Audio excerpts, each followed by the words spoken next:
On va lire un dernier passage. Je vais prendre last. Dans Galates 3. Oh, Galates. Galates 3. Galates chapter 3. Galatians chapter 3. 3, 13 à 14. Verses 13 to 14.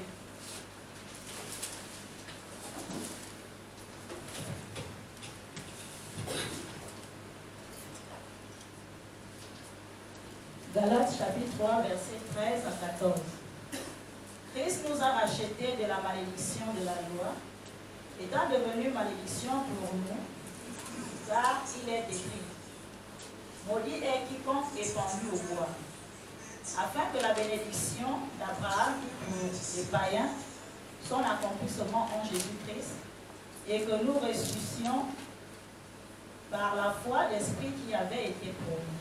Amen. Amen. Galatians chapter 3, verse 13 to 14. What the Christo ye abusudia mayen, amano atoyen, afri, imrano mimu. Afri se, watro se, watome obiara a, wasani piasu. Said ye, ebeyona, Abraham, Shira beba, amanamanso, Yesu Christo. Na Yanam Jidie so, Amen. Amen. Christ nous a rachetés de la malédiction de la loi. Étant devenu malédiction pour nous. Car il est écrit, maudit est quiconque est pendu au bois. C'est quand Jésus était crucifié. C'est ça que la Bible dit ici. Quand il était crucifié sur la croix, il avait porté nos malédictions. Il avait porté nos malédictions. Vous voyez combien ça devient très important d'être connecté avec le Christ à travers le baptême. Parce que lui il a fait ça pour nous. Mais comment ça va avoir de l'impact dans ta vie si tu ne te connectes pas à lui, parce qu'il a défini comme le seul moyen pour entrer dans le royaume de Dieu.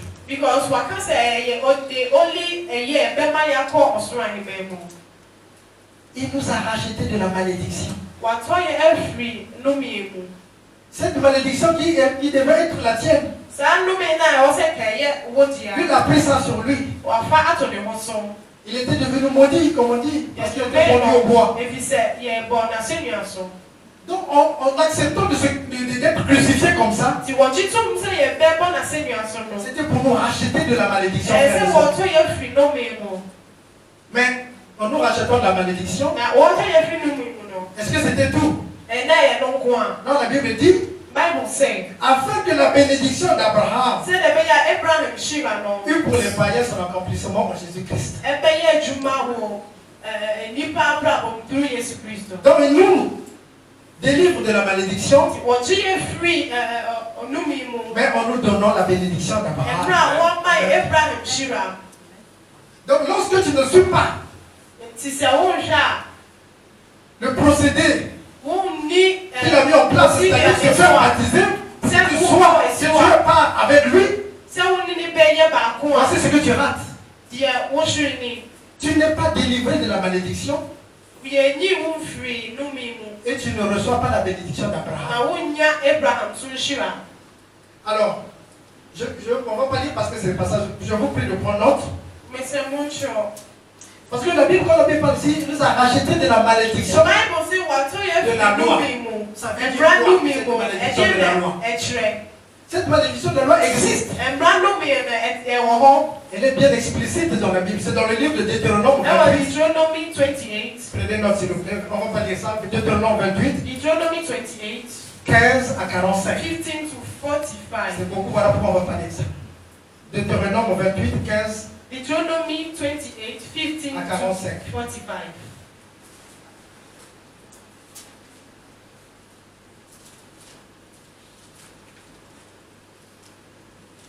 Deutéronome 28, Deuteronomy 28, à partir du verset 15. 15 Alors, moi, je me suis volé ça rapidement. Au verset 15, la Bible dit,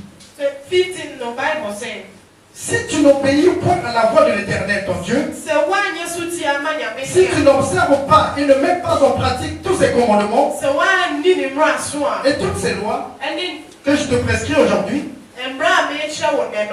voici toutes les malédictions qui viendront sur toi et qui seront ton partage. À partir de ce moment-là, quand vous allez lire à la maison, vous allez voir jusqu'à verset 45. Je peux vous dire que c'est terrifiant. Au verset 16, tu seras maudit dans la ville. Et tu seras maudit dans les champs.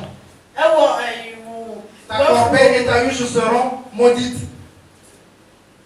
Le fruit de ton entraille, le fruit de ton sol, les portées de ton gros et de ton menu bétail, toutes ces choses seront maudites.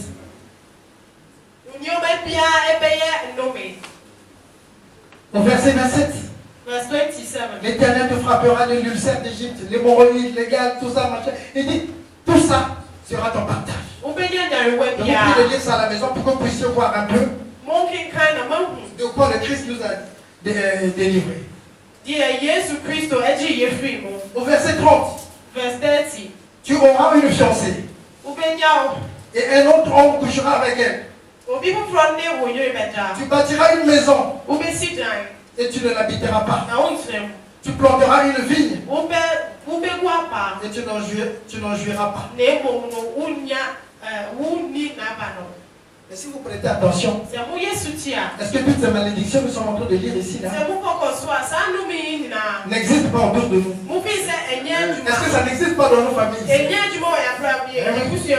oui. Au verset 32, tes fils et tes filles seront livrés à un autre peuple.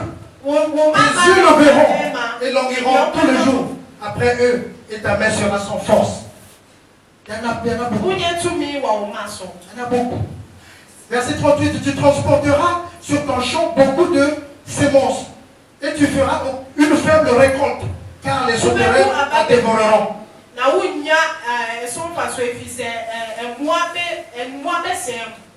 Tu vas investir beaucoup d'argent pour ton commerce. Pas de bénéfice à la fin. Tu investis de l'argent dans ton business.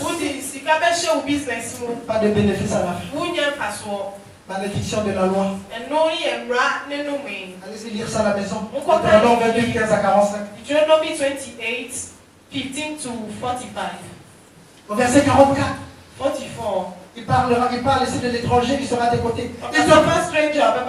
Il te prêtera et tu ne lui prêteras pas. Tu seras la tête et tu seras la queue. Beaucoup d'entre nous ici. Que dit notre histoire? C'est toujours nous qui prêtons de l'argent. On n'a jamais prêté de l'argent à quelqu'un. Mais vous êtes posé la question, c'est quoi ça? C'est la malédiction de la loi. Et la Bible dit, quand Jésus-Christ était crucifié sur la croix, c'était pour nous racheter de cette malédiction. Afin que la bénédiction d'Abraham soit notre partage. Amen. Amen. Maintenant, la Bible parle ici de la bénédiction d'Abraham. C'est quoi cette bénédiction d'Abraham? Prenez note, s'il vous plaît, on va pas dire ça, le tombement. Genèse 17. Genesis 17. 5 à 8. 5 to 8. Genèse 17. Genesis 17. 5 à 8. 5 to 8.